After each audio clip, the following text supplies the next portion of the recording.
अस्सलाम वालेकुम नाजरीन, welcome to my YouTube channel. आप हैं फ्यूचर साइकोलॉजिस्ट के साथ। आज का हमारा टॉपिक है इनहिबिटेड सोशल इंगेजमेंट डिसऑर्डर। सबसे पहले हम लोग डिसइनहिबिटेड का मतलब देख लेते हैं। इनहिबिट का मतलब होता है रुकावट या हिचकिचाहट, और डिसइनहिबिट का मतलब होता है हिचकिचाहट का ख़त्म हो जाना। जैसे कि हम लोग इसको डिटेल में पढ़ने के लिए DSM-5 के क्राइटेरिया की तरफ आ जाते हैं, डायग्नोस्टिक क्राइटेरिया। तो क्राइटेरिया नंबर ए है, उसमें बताया गया है कि ऐसा पैटर्न ऑफ बिहेवियर जिसके अंदर कोई भी बच्चा है वो एक अनफेमिलियर इंसान के साथ जो है अट्रैक्ट होता है, उससे उस तक रसाई हासिल करता है, उसके साथ बातचीत करता है। यहाँ पर इसे आगे फर्दर एक्सप्लेन किया गया है पॉइंट्स में। तो नंबर 1 पॉइंट में क्या कहा गया है कि यहाँ पर एक वर्ड यूज़ किया उन्होंने, रेटिसेंस का। रेटिसेंस का मतलब होता है तहम्मुल, बर्दाश्त करना या सब्र करना। तो रेटिसेंस जो है उस इंसान के अंदर या तो रिड्यूस हो जाता है या तो बिल्कुल एब्सेंट हो जाता है in approaching and interacting with unfamiliar person, किसी भी अनफेमिलियर अडल्ट की तरफ अट्रैक्ट करने के लिए और उस तक रसाई हासिल करने के लिए। इसकी एग्जांपल मैं कुछ इस तरह से दूंगी कि जैसे कि अक्सर आप लोगों ने देखा होगा, कोई भी अनफेमिलियर पर्सन है, कोई भी ऐसा इंसान जिसे हम लोग नहीं जानते, उसकी तरफ हम लोग इंटरेक्ट नहीं होते। हम उसके साथ बात करने से पहले थोड़ा बहुत हिचकिचाते हैं, अपने अंदर बर्दाश्त पैदा करते हैं, हम कहते हैं हमने नहीं बात करनी। आप अट्रैक्ट कर भी रहे हो ना उससे, तो उसकी तरफ, लेकिन आप कहोगे नहीं ये इंसान जो है अभी नया है, मैंने इसकी तरफ अपना अच्छा इंप्रेशन डालना है, या फिर मैंने जो है उसको ये शो ऑफ़ नहीं करवाना कि मैं उसको अट्रैक्ट कर रही हूँ उसकी तरफ। तो आप अपने अंदर सब्र पैदा करते हो और आपका आपकी तरफ ना कंट्रोल होता है, अपने आप के ऊपर आपका कंट्रोल होता है। तो लेकिन जब जिस इंसान को डिसइनहिबिटेड सोशल डिसऑर्डर हो जाती है तो वो क्या करता है, उसका कंट्रोल ख़त्म हो जाता है या तो कम हो जाता है, तहम्मुल जो उसका होता है, या तो फिर बिल्कुल ख़त्म हो जाता है और वो सामने वाले अनफेमिलियर अडल्ट की तरफ इंटरेक्ट हो जाता है। सेकंड पॉइंट में उन्होंने कहा है कि हम किसी भी पर्सन के साथ जो हैं ओवरली फेमिलियर बिहेव करते हैं, वर्बल लैंग्वेज हो चाहे हमारा फिज़िकल बिहेवियर हो, मतलब कि या तो हम लोग लैंग्वेज यूज़ करते हैं उनके साथ इस तरह फ्री होकर बात करते हैं जैसे कि हम उसे सदियों से जानते हैं, और या फिर उसके साथ फ़िज़िकल बिहेवियर ऐसा होता है जैसे कि हम लोग किसी के शोल्डर पे रख के उससे बात करते हैं, या फिर उससे हाथ मिलाकर या हाथ पे हाथ मारकर जैसे हाई फाई करते हैं, इस तरह से बात करते हैं। एक अनफेमिलियर इंसान के साथ ये बिहेवियर हमारे आमतौर पे नहीं होते, क्योंकि हमारा जो कल्चर है हम उसके अकॉर्डिंग चलते हैं। तो किसी के साथ भी इस तरह से फ्रैंक होना हमारे कल्चर में नहीं होता। हमारे पास कुछ बाउंड्रीज़ होती हैं, सोशल बाउंड्रीज़, उनको हम क्रॉस नहीं करते।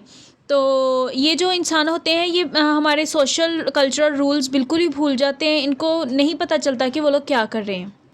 आम तौर पे कोई भी बच्चा होगा वो अपने घर से जब भी बाहर निकलता है तो वो अपने केयर गिवर के साथ निकलता है। अगर तो उसका केयर गिवर उसके साथ नहीं होता तो वो बार बार उसकी तरफ उसका ध्यान जाता है, उसको याद करता है कि मेरा केयर गिवर मेरे साथ हो। तो लेकिन इस केस में क्या होता है, जिसको ये डिसऑर्डर होती है उसमें बच्चा जो है अपने केयर गिवर को बिल्कुल याद नहीं करता। जैसे कि अगर माँ है, माँ उसके पास नहीं है, उसको नहीं पता होगा कि उसकी माँ उसके पास नहीं है, वो उसको बिल्कुल नहीं पता होगा। वो अनफेमिलियर इंसानों के साथ इतना फ्रैंक हो जाएगा और दूसरे लोगों के साथ अटैच हो जाएगा बहुत जल्दी, और वो अपने फैमिली मेम्बर्स को बिल्कुल भी याद नहीं करेगा। वो दूसरे लोगों के साथ फ्रेंडशिप करने की कोशिश करेगा और न्यू रिलेशनशिप्स बनाएगा। फोर्थ पॉइंट में उन्होंने कहा है कि वो बच्चा अपनी रज़ामंदी के साथ किसी भी अनफेमिलियर इंसान के पास चला जाएगा और बिल्कुल भी हेजिटेशन फील नहीं करेगा, मतलब उसे हिचकिचाहट नहीं होगी, थोड़ी सी भी हिचकिचाहट नहीं होगी। मतलब कि आप देखेंगे आमतौर पे बच्चे जो हैं किसी को साथ जल्दी फ्री नहीं होते, और अगर कोई बुलाए तो उसके पास जल्दी जाते नहीं हैं, और वो बल्कि अपनी मदर से इजाज़त लेते हैं कि अगर जाना भी हो तो। लेकिन इस केस में क्या होता है कि वो ना तो अपने पेरेंट्स से इजाज़त लेते हैं बल्कि बिल्कुल हिचकिचाहट नहीं महसूस करते, अपनी ख़ुद की रज़ामंदी के साथ वो किसी के साथ भी चले जाते हैं, चाहे वो उसे जानते हो या ना जानते हो। क्राइटेरिया बी में उन्होंने कहा है कि जो कुछ भी हमने क्राइटेरिया ए में जो भी सिम्टम्स एक्सप्लेन किए हैं वो लिमिटेड नहीं है, बल्कि इससे आगे भी वो स्वेयर लेवल पर जा सकती हैं उसकी जो सिम्टम्स हैं। क्राइटेरिया सी में वो 3 चीज़ों को एक्सप्लेन कर रहे हैं, 3 पॉइंट्स को एक्सप्लेन कर रहे हैं, जिससे पता चलता है कि ऐसी कौन सी चीज़ें हैं जो बच्चे को नहीं मिली और उसे ये डिसऑर्डर काज हुई है। नंबर 1 में वो बताते हैं सोशल निगलेक्ट, मतलब कि वो बच्चा जो है सोशली निगलेक्ट होता है लोगों से, इसी वजह से वो लोगों के साथ ज़्यादा अट्रैक्ट होने की कोशिश करता है कि लोग जो हैं वो मेरी तरफ अट्रैक्ट हों और मुझसे बातचीत करें, इसलिए उनके अंदर से हिचकिचाहट ख़त्म हो जाती है।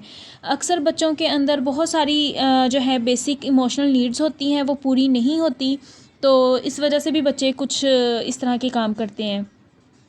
मिसाल के तौर पर हमारे जो केयर गिवर्स होते हैं, हमारे पेरेंट्स होते हैं या हमारे बहन भाई होते हैं बड़े, जो हमारी केयर गिविंग कर रहे होते हैं हमें, तो जब वो हमारी नीड्स पूरी नहीं कर रहे होते तो हम अपने इन्वायरमेंट में से तलाश करने की कोशिश करते हैं कि कौन जो है हमें इंपॉर्टेंस दे रहा है, कौन जो है हमारी हर बात मान रहा है या हमें खुश रख रहा है। तो उन बेसिक नीड्स को पूरा करने के लिए हम दूसरों के साथ जो है वो फ्रैंक होते हैं और दूसरों की तरफ अट्रैक्ट होते हैं।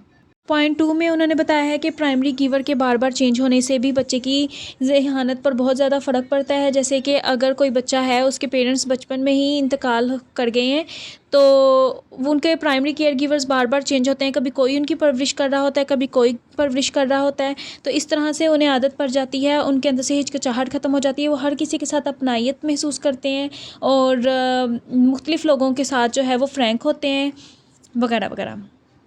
और नंबर 3 में उन्होंने कहा है कि कुछ लोगों के पास, कुछ बच्चों के पास बहुत कम अपॉर्चुनिटीज़ होती हैं, वो ज़्यादा अपॉर्चुनिटीज़ जो हैं वो सिलेक्ट करने के लिए तो लोगों के साथ अटैच होते हैं, ताकि अटैचमेंट की वजह से उन लोगों को प्रोटोकॉल मिले, उन्हें अपॉर्चुनिटीज़ मिले ज़्यादा से ज़्यादा। इस डिसऑर्डर का जो ड्यूरेशन है वो 9 मंथ्स के बाद से स्टार्ट होता है। Thank you for watching this video and subscribe to my channel for next videos.